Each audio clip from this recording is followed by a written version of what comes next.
everybody. My name is Vanee Matsalia. I am the West Coast representative for Women in Comics.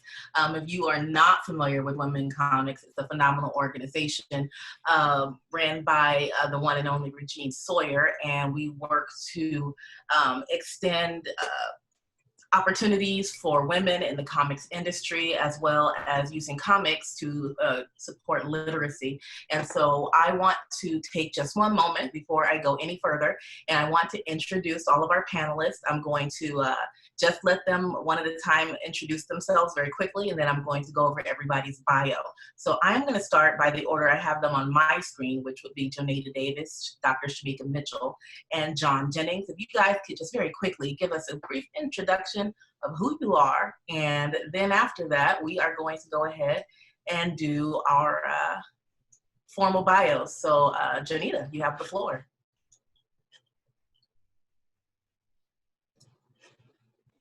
Let me unmute. I'm Jonita Davis. I am an adjunct professor of first year writing. I'm also a working film critic and journalist. And I just love just kind of the place where I kind of sit, even for my classes, is just where pop culture meets social justice, and it just sort of have this mashup. So so yeah, that's where I'm coming from, and I love using things like comics in the classroom. So. Hi everyone, I'm Shamika Mitchell. I'm an associate professor with the State University of New York. My area of specialization is English. I am a Women in Comics member, and I am a native Harlemite. Hello, my name is John Jennings. I'm a professor of media and cultural studies, and associated with the creative writing program here at University of California at Riverside. And I teach courses around Afrofuturism in comics, race and horror, intro to comics, as a media theorist, as a creator, and I'm a cultural activist as well. Also, I'm a founder of several cons and a comics publisher. Thank you for having me. Thank you so much for being here. Okay, and since we've gone through and given kind of our introductions, I will just give a brief introduction myself, and I think we'll just get into the conversation. Is that okay with everybody? All right, so I'm Vanee Matsalia. Like I said, I'm a co-founder of Blur Galaxy Magazine. Just found out just last week, I am the 2021 San Bernardino County Teacher of the Year, and I'm gonna be running for State Teacher of the Year, so that's exciting. And I'm just here to kind of guide the conversation. These people in front of me, they are amazing, amazing professionals, each in their own right. And so I am just going to be kind of guiding the conversation, and they are going to be taking it from there. So our discussion today is going to be about exploding the canon. And I just want to kind of frame that a little bit. And we're looking outside of what is canonical in each of our individual perspectives, and how do we use that?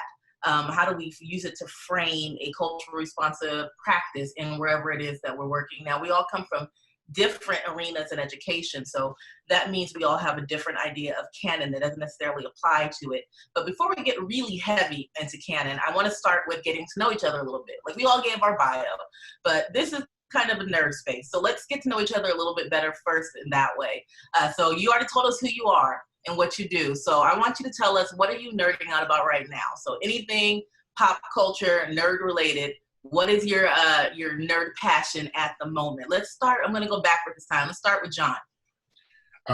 Let's see, so right now I'm nerding out a lot about Lovecraft Country, of course, or maybe not if people aren't into it, but I really like that show.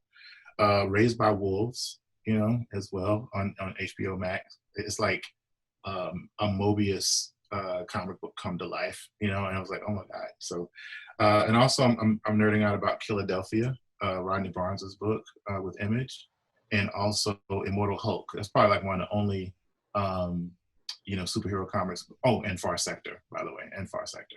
Yeah, those are the only superhero comics I'm buying like month to month. So those are the things I'm kind of nerding out about, and all the works, all the artist works that I'm doing for my new graphic novel line too. I'm nerding about all of that stuff too. So. Oh, you got a lot. You got a lot there on your nerd plate going on. I am a professional nerd. So, all right, thank you so much. Shamika, go ahead. What I'm nerding out about, well, if I'm being honest, I didn't get to bed till about 5 o'clock this morning because I'm in the middle of a gaming tournament and had to wrap up before the tournament ends today. So, so you're doing us a big favor being here. Yeah, so Fate Grand Order, if you follow the Fate series or whatever, Fate Grand Order has special events in the game, and they run for about 2 weeks, and you have to complete all these things in order to get all the prize, characters and everything. And so I was up till 5 a.m. the last 2 nights, wrapping up the tournament. So I'm proud to say that I finished all 99 quests. And that's probably my current thing. But other than that, if it's on Crunchyroll, I'm probably watching it, because anime and manga are where my heart really lie, since childhood. But those are the 2 things I would say. On Crunchyroll, I'm really into Tower of God right now. It's interesting to see how it went from webtoons into an anime series. And then there's some really good, interesting stuff happening with Netflix anime, but I'll stop there. Okay, thank you. Okay, I feel like between the 2 of y'all, I need to check my nerd cred, like hardcore. I need to check my nerd cred. All right, thank you so much, Jonita. What are you nerding out about right now? I'm over here thinking I need to check my nerd cred too, maybe turn my card in a little bit, because this week, well, right now I'm nerding out about the Toronto International Film Fest. Told you I'm a working critic, so that's where my attention is. And last night I was up until well after midnight watching this film I'm watching this series called The Third Day that's coming out on HBO. It's really, really just kind of this sci-fi. I don't know. I like the stuff where it's like weird and there's sci-fi in there, and they've got some ancestral type of component. There's like some kind of Celtic, ancient, myth going on there.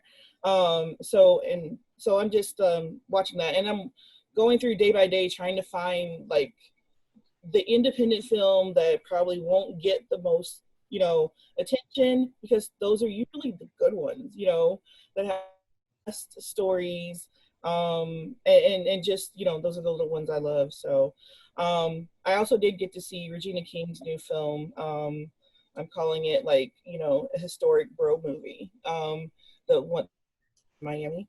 So yeah, I'm nerding out heavy, really hard on films.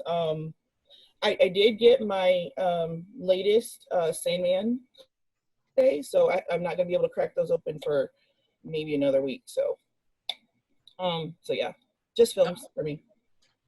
Thank you so much. Me personally, right now, I'm kind of nerding out over my reading list. I just finished Octavia Butler's Mind in My Mind, and I've never read that one before. I just happened to be browsing through Barnes & Noble, and I was like, wait, what is this?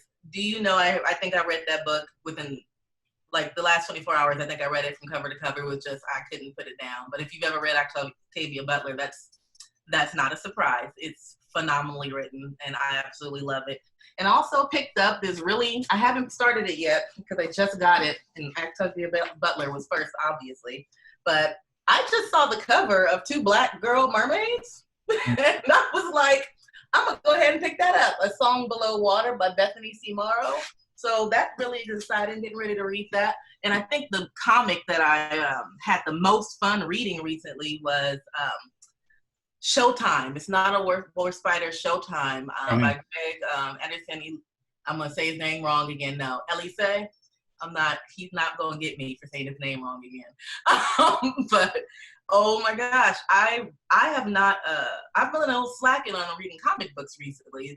I haven't had like the drive to want to read as much as I used to, but man, that one was like an amazingly fun read. And I love the author. I love all of his work, but that one for me, I don't know what it was, but something in that one just kind of like woke something up in me, and I just like wanted to just devour it. And I think I read it like 5 times. It was amazing. So if you are into indie comics, I definitely recommend that one. I think they have a Kickstarter going on right now too. Still. That's right. John, you're involved in it, aren't you? I did a pinup for him. Me and Greg are really good friends, and yes, I did a pinup for the Kickstarter. Yep. Okay, don't tell him I messed up his name again. Oh no. All right, so we're gonna go ahead and get into our real discussion. So let's talk about what is the canon to you and what's wrong with it. So we're gonna talk about canon from all the different perspectives. So this time I'm gonna start back. I'm gonna start with Dr. Mitchell, and then we'll just kind of go around. So Shamika, go ahead and tell us, when you talk about the canon, what do you mean, and then what are the issues presented behind it? Well, as I was saying before everyone had joined us, you know, being a post-structuralist, canon for me is very subversive and subjective. So, you know, what is supposed to be the standard in an English class, what's supposed to be the standard in a literature class.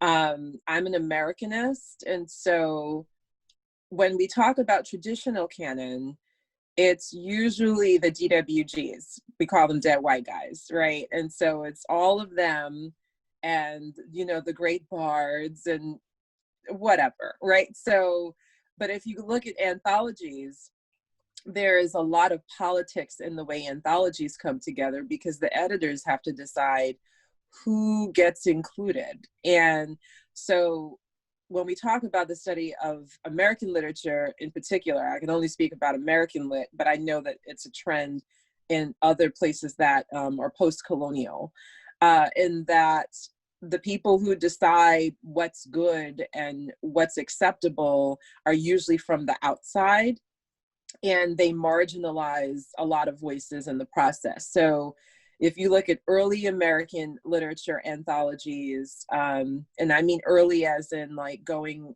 all the way back, you know, if it covers 19th century, if it covers 18th century, if it covers early 20th century, because I teach early American lit too, it's mostly men that are doing the writing. And it's not, and so then you're automatically thinking, there were no women writing in the 1700s or 1800s. There were lots of women writing. They just didn't get included in the book.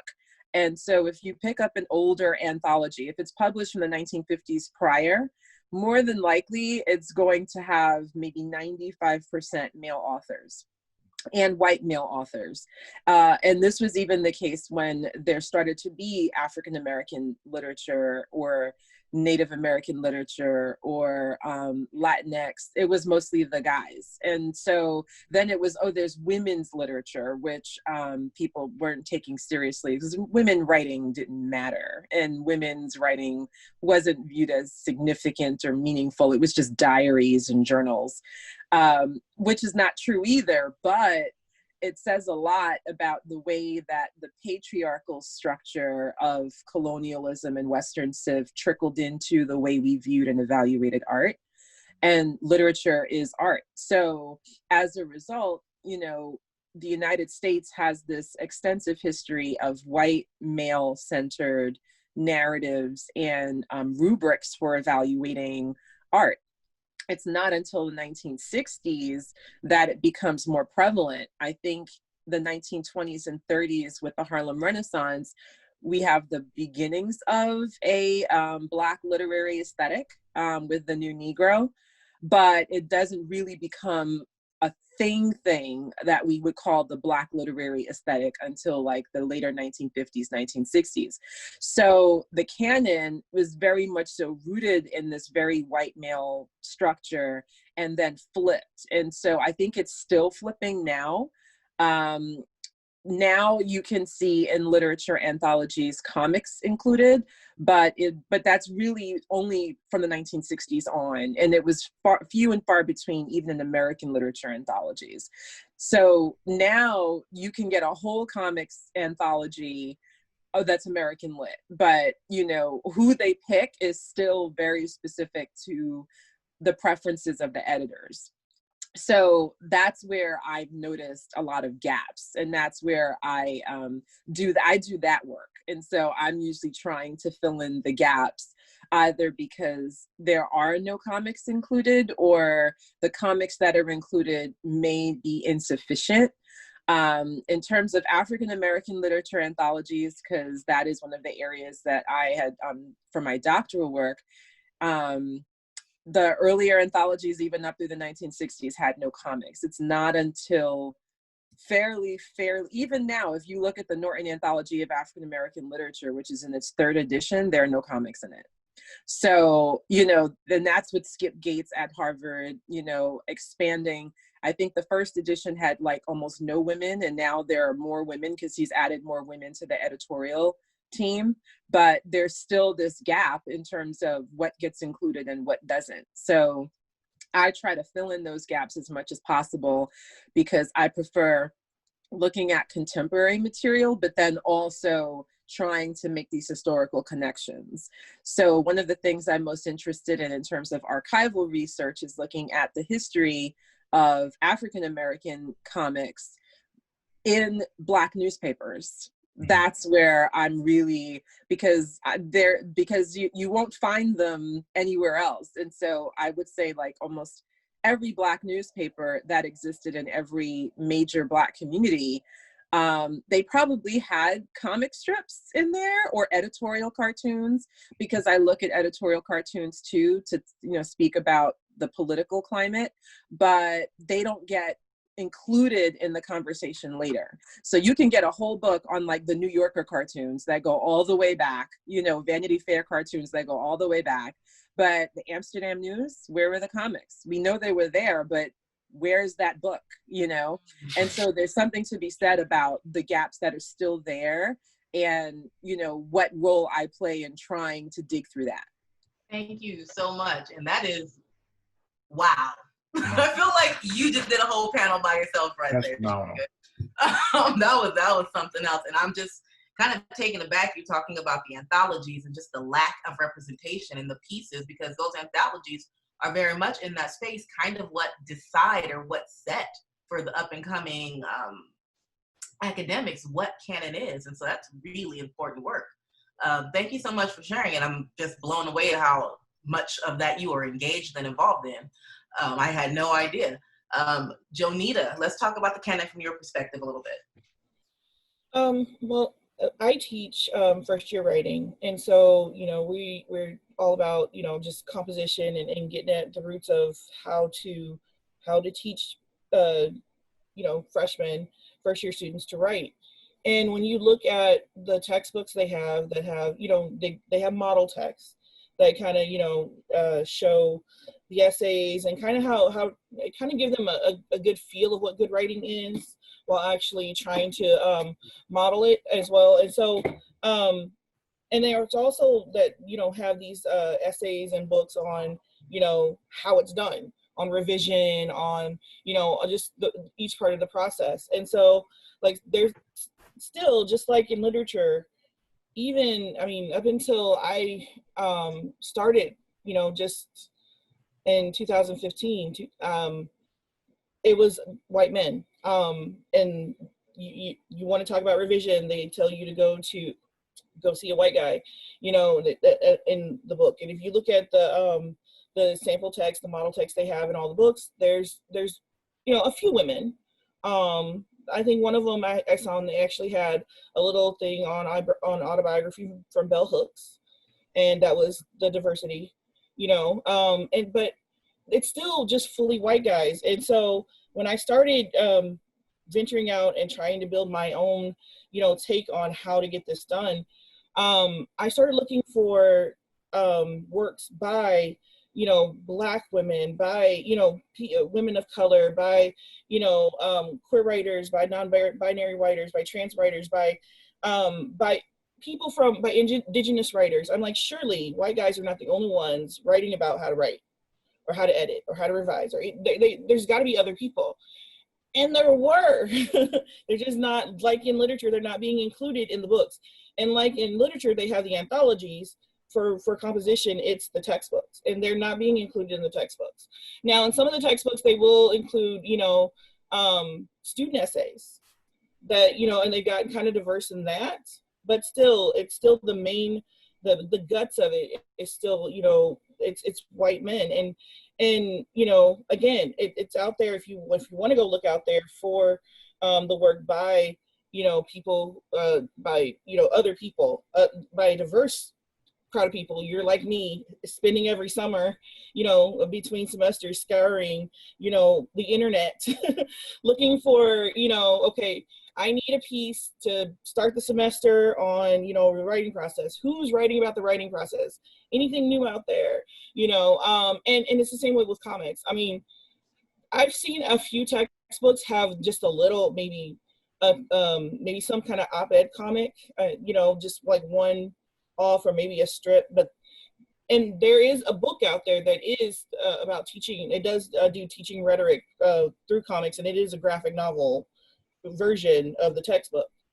Other than that, comics are not used in teaching composition, and that's something that I've sort of done myself, is sort of bringing in comics in you know, as writing prompts, to kind of get at certain types of composition theory that are kind of complex, the really complex for freshmen. But, you know, comics usually help me in breaking it down.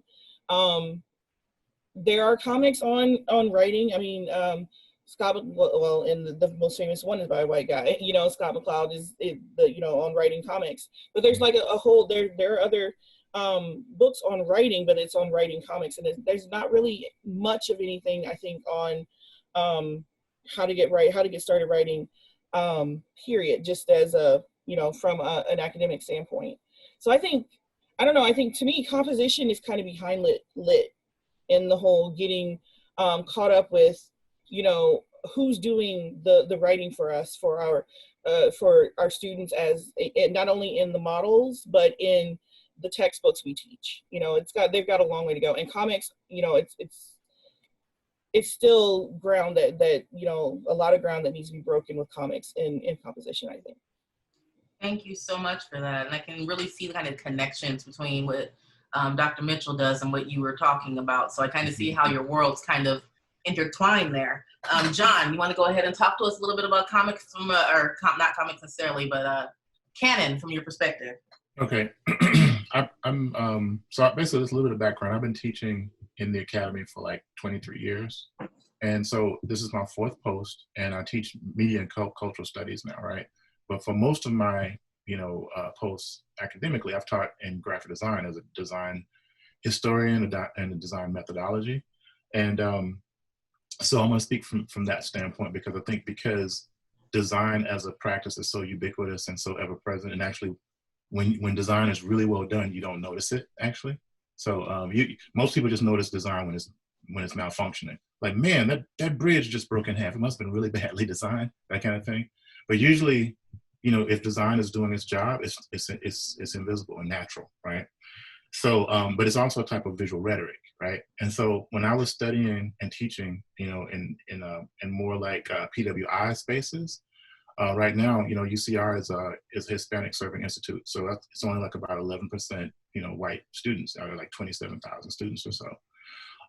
But that's not really been the case for most of my my teaching. I taught at Jackson State University in my home state of Mississippi for like 4 years, and then I went into teaching at University of Illinois, where I was teaching design basics and design methodologies and design history, and a lot of that at the time was coming from a European standpoint. So there's this really famous German design school called the Bauhaus that was founded in Germany in the Weimar Republic in like 1917. And so what happens is when Hitler came to power, a lot of those teachers, because the design that they were making was actually in cross purposes to like a more like fatherland vision that he was looking at, and so a lot of them came here. Right, so a lot of the design teachers like Laszlo Moholy-Nagy, and also people like I'm missing up a couple of people, Laszlo Moholy-Nagy and a couple of other folk. Anyway, never mind. So they all came to Mies van der Rohe, people like that came to America and actually started teaching and designing how we think about design. It was very structured. It's very Western. It's very, like you said, white centered. You know, and coming through as a grad student and actually coming through as a Black professor, just to kind of give it a little bit of context, I was only the 3rd, you know, grad student to get a master's degree at University of Illinois in the history of the department. And I was the first Black chair to actually like be over that department. Wow. And I was like the second, artist to get tenure at that school, right? So I've been tenured since like 2008. And so there was a lot of, that was like the last time that I actually butt my head against Canon, because teaching aesthetics, teaching about them different like cultural symbolisms, for instance, a lot of these students had never even really had like a Black professor before in their lives. So mostly teaching, white students who are like upper middle class. And very seldom would you see a Black student in the space. And so when we're talking about design aesthetics, they're thinking like really the international style, like really structured, very clean, and also like pushing out other types of cultural signifiers that, from a visual rhetoric standpoint, that we would think are really like, not relating to anything Afrocentric or anything other than that particular type of, visual. And basically if you created something that was aberrant, then you might not get a job, or your portfolio would not be paid attention to, that kind of stuff. So what I did is I started trying to introduce as much, Black history into my design history courses, for instance. And I started to pull in people from like the Harlem Renaissance into a design history course and butting that up against the, the Bauhaus or what have you. But also I created probably the first hip hop design studio, probably in history, Wow. And and also what I started doing was actually bringing in Afrofuturist aesthetics into my work as well. Now, when I went to University of Buffalo, I was actually able to expand that a lot more. And we actually taught an Afrofuturist centered design studio, right? So these students are starting to think about like the rhetorics of design in a more broader standpoint. But to that point, I mean, there was a lot of pushback. I mean, University of Illinois is very different now. Two of my former grad students teach there now as professors. And they're both African-American. One, and actually my student and colleague, Nikita Thomas, is the first African-American woman to actually ever teach in that department tenure track right now. Wow. So it's changing very, very slowly. But I think a lot of people, because design affects us in such a really subtle way that we don't really pay a lot of attention to it. But we're talking about like semiotic theory, cognitive theory. These are all like part of like a design rhetoric. And so that's probably the last time that I've butt my head really hard against Canon. I mean, I would get into like a lot of discussions, even the fact that design is actually more text-based and image-based even. You don't even think about those and those divisions. Like in the graphic design, there's people who like, everything's about typography and it needs to be rigid. And you have people who are like illustrators that they would look down on. And then there's also this division between fine art and applied art.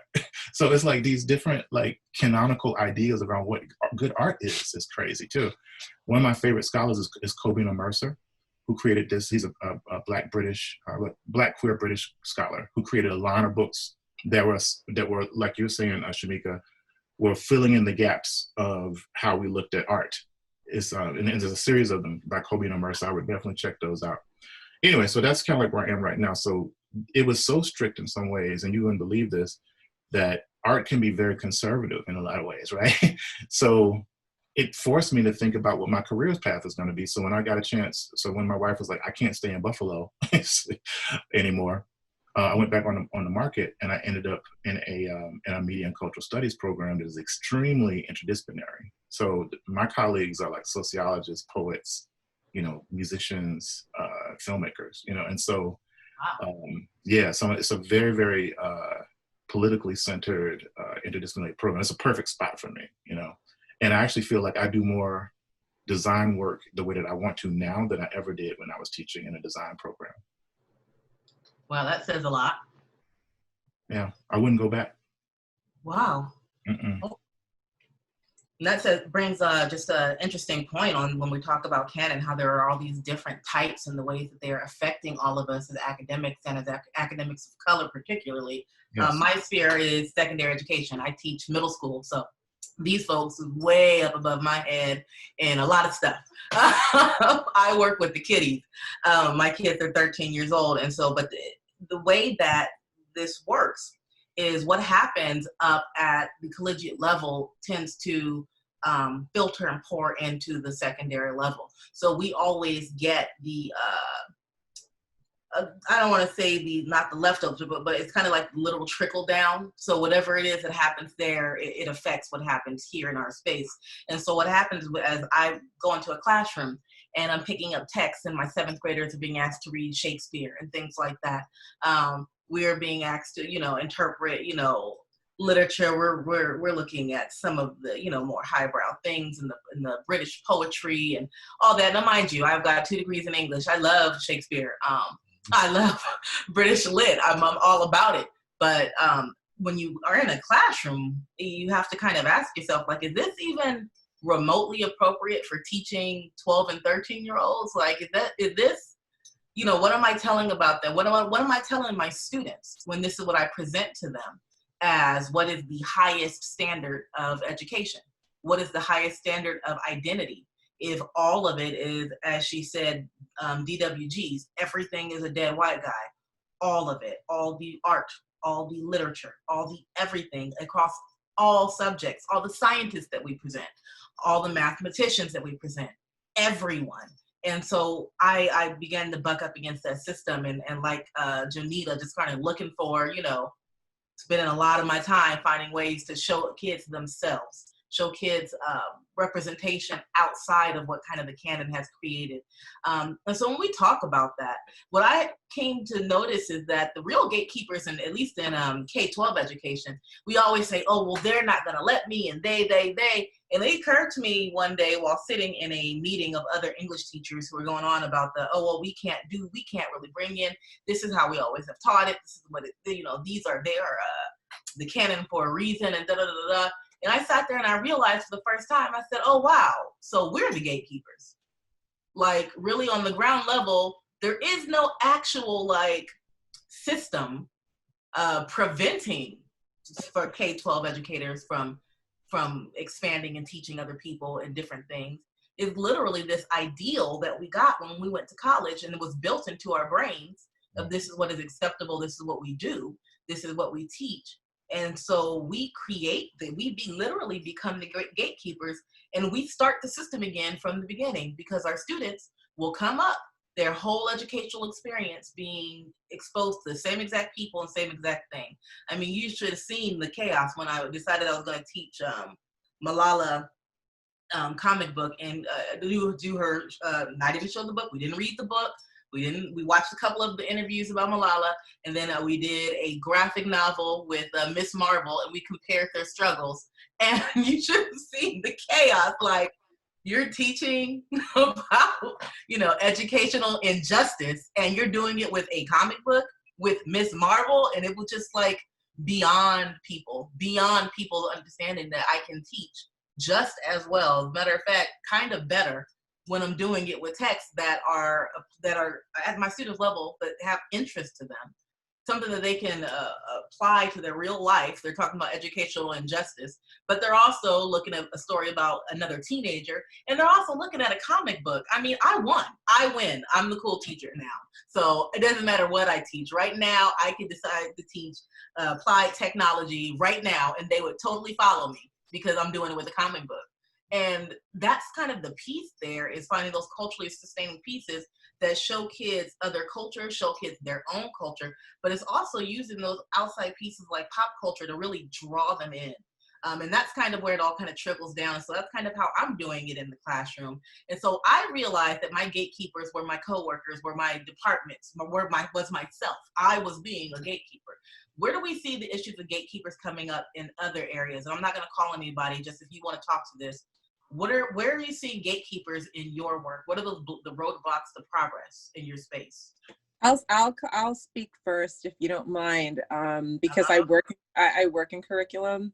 I've been serving on the curriculum committee for many years out on my campus, and I'm one of the senior members in my department. I'm actually the second most senior in terms of longevity. I've been at my campus since 2005. So in terms of curriculum, the way that we have it is adjuncts do not get to pick their text. You can come in with 5 PhDs, doesn't matter. If you're an adjunct, there's one decided text, and you get to pick the readings in that text, but this is your book.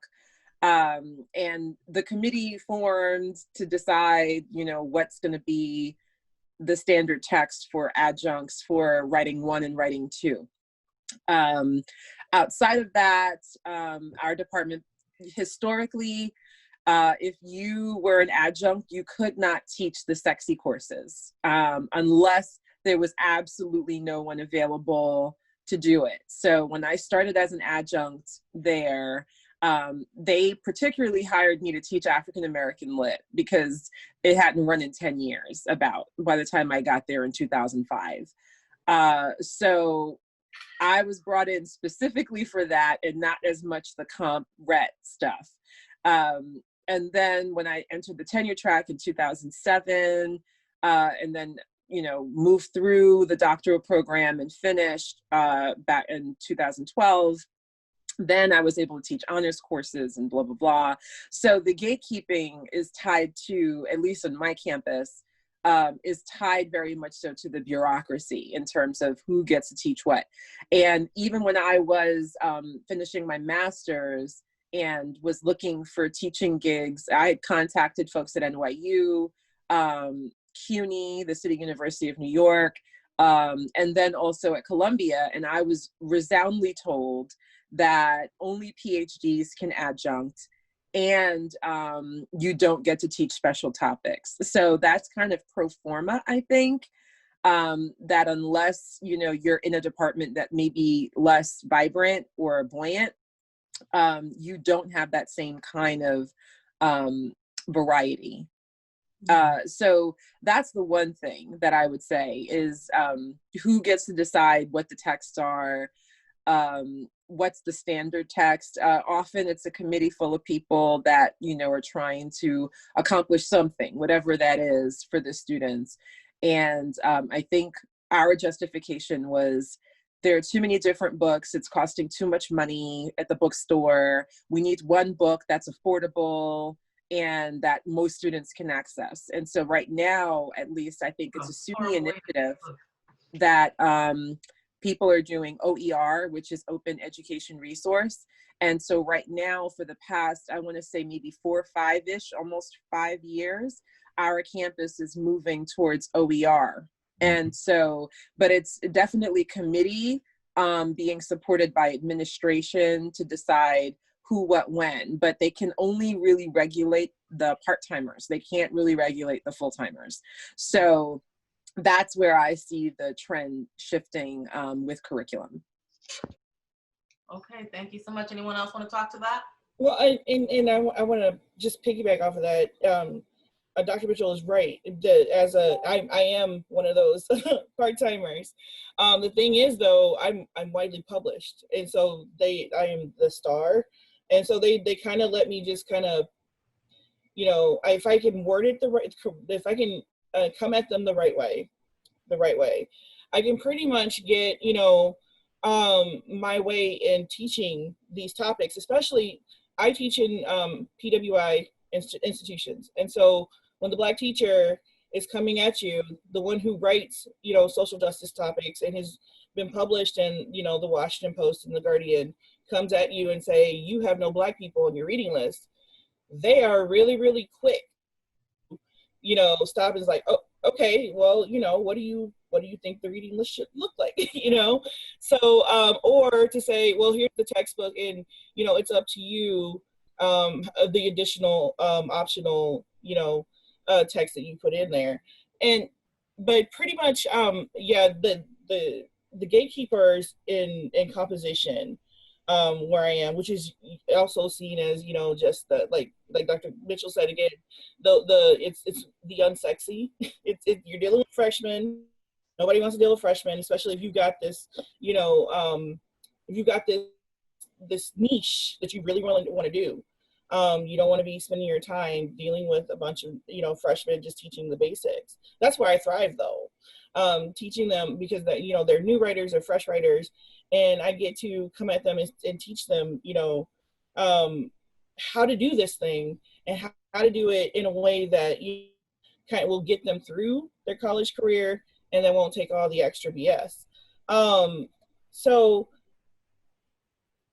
gatekeeping, I think, for text, it is the committees that choose the textbooks, and a lot of them are moving away from doing textbooks because they They did the whole digital thing a couple years ago. And I know I've taught at 3 different colleges between Indiana and Illinois, and each one has had this similar experience where they had the textbook, they went digital with the textbook, then nobody read the textbook and nobody taught the textbook. So they're like, okay, so you can do, and especially with COVID right now, you can do PDFs or any kind of reading you bring in. And to me, that gets around that gatekeeping system. And I think we have like, if somehow, some way, we can kind of keep this like little system, this little hole right here going, it'll be a way that we can get in more comics. I mean, the other day, my writing prompt for my warm-up was the killing joke, and that famous, one bad day can make a person, turn a person evil. And we that led into a discussion of privilege, of what privilege really is and how to look at it and discuss it. If I can, if we can kind of keep this idea that, teaching digital text and first year writing, I know especially, I think that there'll be a way that we can get more comics in, we can get a more diverse list in. And it won't take, the Black teacher who's, got a platform coming in and sort of, almost blackmailing the first year writing director into, putting some diversity on the reading list. And I kind of like what you said there about the platform and the Black teacher having the platform to get people to do it. But I think more, at least in my sphere, more likely you have the Black teacher not on a platform, but in ninja disguise, sneaking it in and climbing over the gates and cutting in and cutting the wires and going through it to get it done. Because we've been getting it done forever. We just having to get it done on the low in secret. And I feel you. I loved when I did my brief stint in adjuncting. I loved teaching the freshman comp. Actually, I felt like that was like my space, and I absolutely loved it.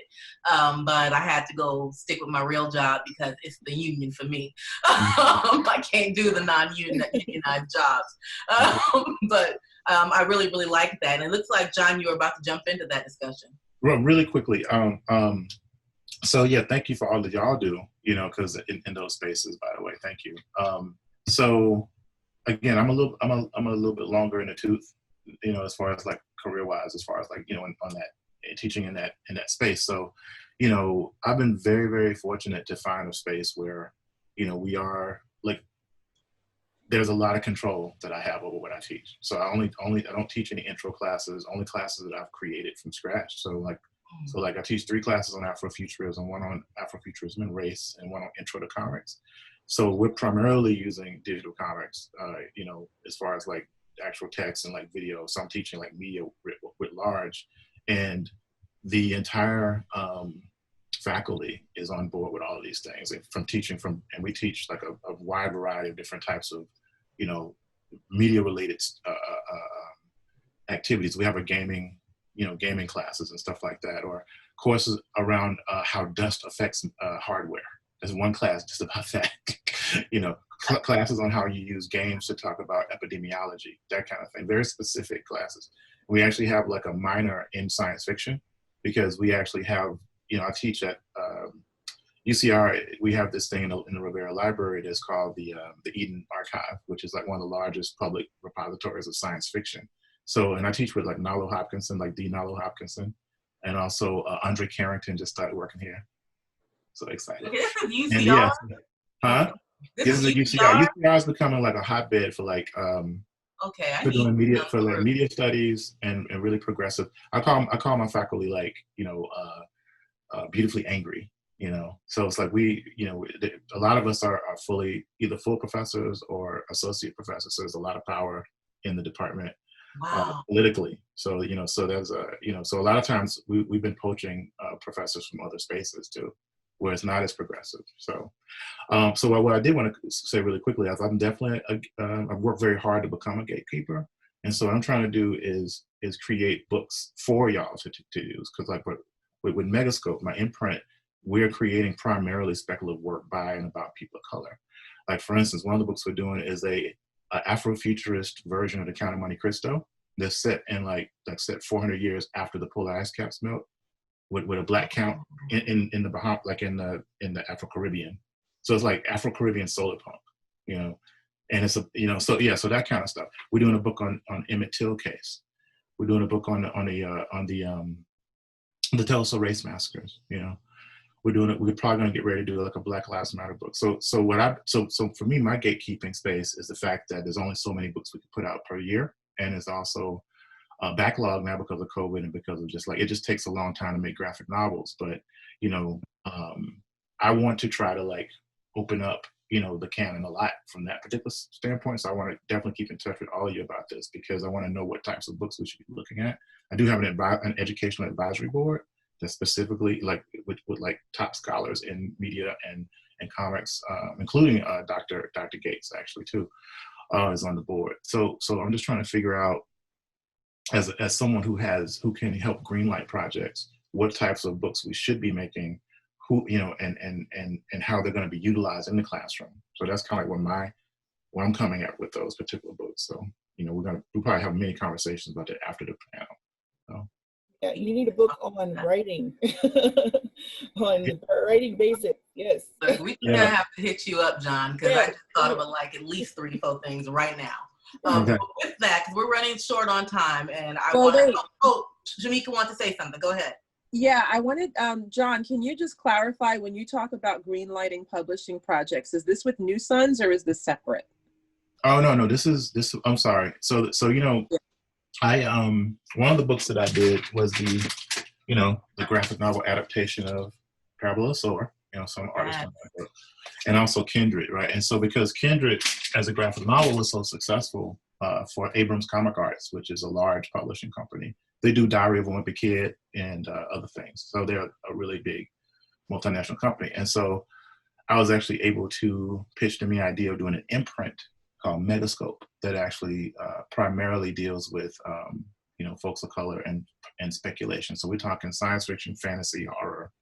I do some crime fiction because I like crime stories, but also, you know, some historical fiction. This is, you know, so that's what we're looking at. So not New Sons. This is okay. Hardcover, long form graphic novel specifically by and about people of color. Yeah, thanks for clarifying that because I was saying I know New Sons is with the Ohio State University. Right. And we do that, and I do the cover designs for them with Stacy. Yeah, but this is So you hadn't heard of the imprint then? Yeah, I'll actually. Yeah, and the reason why I wanted you to clarify that is because New Sons is your academic. Right, that's Kenitra. That's Kenitra and Susanna Morris, Kenitra Brooks and Susanna. Right. Yeah. And then this was separate. So Abrams is the creative side, right? And New Sons is the academic side, right? Right. I'm just on the board of directors for New Sons. You're just on the board of directors. I'm just on the board, and me and Stacy do the cover. No big deal. Just the board. No. At a major university press. At a major university press. Yeah, Ohio. You're just on the board. I'm just on the board, but it's 2 Black women who are the lead. Right. Susanna Morris and Dr. Kenitra Brooks, right? So. Yeah, I think I met Kenitra at C2E2. Yep.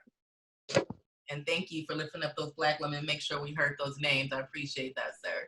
And I'm very, very serious about that. I'm actually trying to work with as many women of color and get them. They need to be more women of color behind the scenes. You know, pushing books. Yeah. If I can say really quick, thank you so much for doing these books. I used the Kindred book, an excerpt for in last semester actually, as for one of my classes as part of discussion.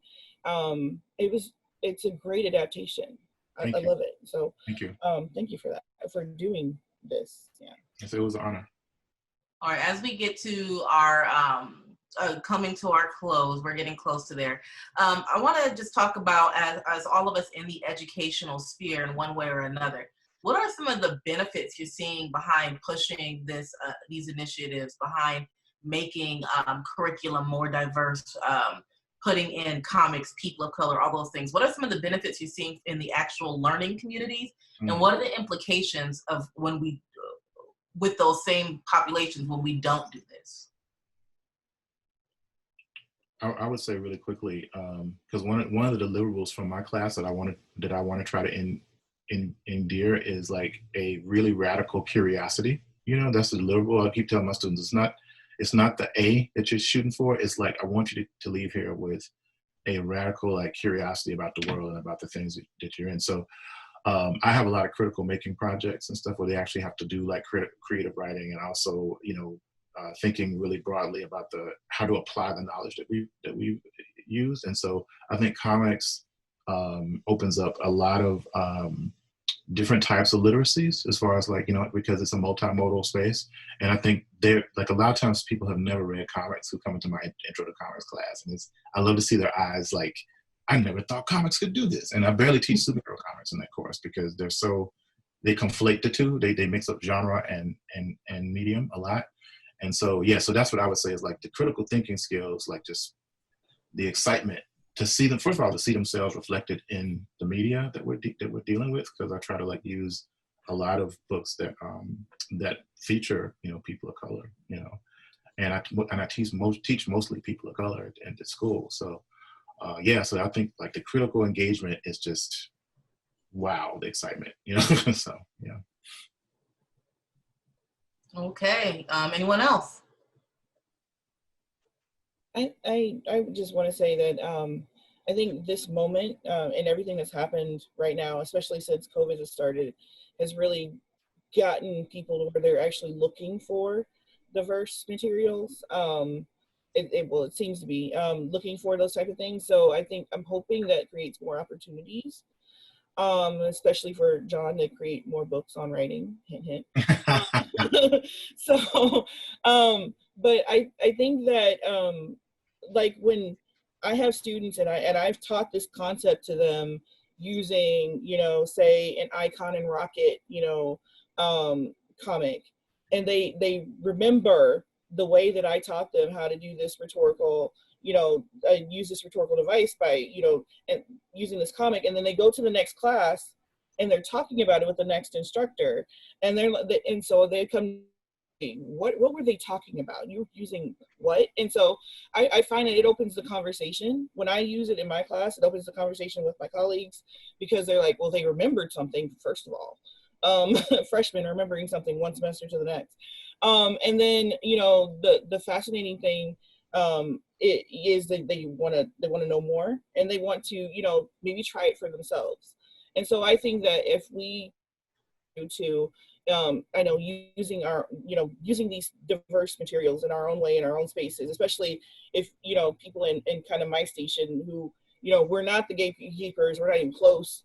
I think that it could help us to where it finally gets up to the gatekeepers that, you know, hey, there's a demand for this. And then they'll go and reach out to somebody like John and say, hey, can you help us out? You know, that's the way that I would like to think it would work. So. All right, we've got 2 audience questions. Thank you so much, Jonita. Number 1 is, what are your reading recommendations for, I'm assuming they didn't get very specific, but go ahead for whichever area you work in. And also, have you heard of the resource laboriqueña.com? I'm sorry, my Spanish is horrible, so I hope I didn't do it too bad. La Borinqueña by Edgardo. That is a really cool text. It's I think the first Boricua superhero. She debuted at the Puerto Rican Day Parade several years ago. And I have given La Borinqueña to my Boricua family, and little Lily loves it. She's in elementary school. And she's really dope. So I was really glad when Edgardo had stepped out and did that. And I'm looking forward to seeing more of her in the future.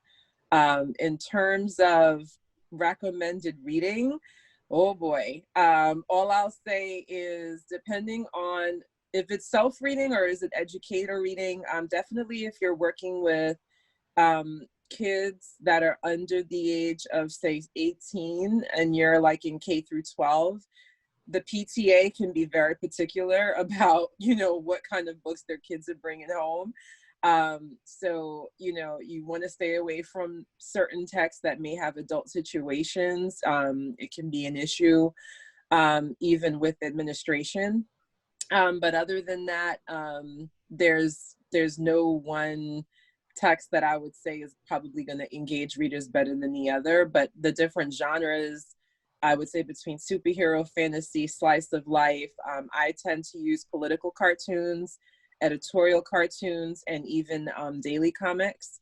So my students are reading graphic novels, and they're also reading, you know, the Boondocks. And so I want them to see different styles of writing between a comic strip versus a fuller length text.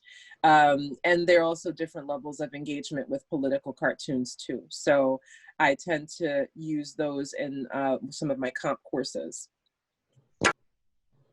I love Project Lit Chat for finding diverse texts for teaching in elementary through high school. They give a ton of really, really great recommendations every single year. Phenomenal list. And if you're an educator, if you, regardless of what level you teach on, you need to read Dr. Bettina Love's We Want to Do More Than Survive. It is required reading for all educators, says me. So pick it up and go read it. Can I also add going to whatever local con is in town and looking in that independent area and just going through and just picking up just interesting stories. You're going to find the most diverse comics over there in that space, and some really, really great stories that are doing that, that for your students, I think that for students, it'll hit home, I think. It'll be closer, and it'll be better than some of the superheroes and things that are already out there. I think it'll engage well. So the independent section of the whatever con that's in town, just go there and just start picking up comics. It looks like Christopher's showing a book there, and I think John's going to go ahead and speak. Yeah, I was going to say, you know, my publisher, I've several, but like Bill Campbell's company, Rosarium Publishing, puts out a lot of really diverse anthologies and diverse books by all kinds of people. From, you know, he wanted, his whole mantra is he wants to reintroduce the world to itself, you know. So like he's publishing a lot of different, very interesting books, mostly speculative, some crime stuff. And as far as like things that I read recently that really resonated with me, The Dark Fantastic by Ebony Elizabeth Thomas. Excellent book. Also, Rebecca Wanzo's book, the content of our caricature is phenomenal, and like, man, it's good. And finally, like one of my favorite books that when I met her, I was like, you had me up to 2 o'clock reading your book, is Darkly by Leela Taylor. It's an excellent book. She's a graphic designer who teaches, she works in the, for the New York Public Library System as a designer, but the book is about like the connections between the Gothic and African-American experience in America. It's a phenomenal book, Darkly, yeah. Oh, like I've read that one, and I think I read everything. We've got a comment that says, Voices sin Fronteras, both in English and Spanish. They're comics by immigrants. So that's another recommendation coming from one of our audience members. Thank you. I want to stop and just thank my panelists for being here. Dr. Shamika Mitchell, John Jennings, Jonita Davis. These people are such titans in their industry, each and every one of them. And so them taking the time to be here with us this afternoon on their Saturday was just such a gift and such a blessing. And I am so grateful to have you guys here and coming and speaking for Women in Comics. We at Women in Comics are always happy to get you guys out here whenever we can to talk about education and comics and all those ways that those places intersect. And so we thank you so much for your time, and thank you for being here to all of our guests who came and sat in and listened and engaged in the conversation. And we hope you got something meaningful. If nothing else, I'm sure you heard a ton of resources that, like me, I don't know about you guys, but I've been writing down like all these things right here on my little notepad. Yep, that I'm just like, okay, I need this and I need this.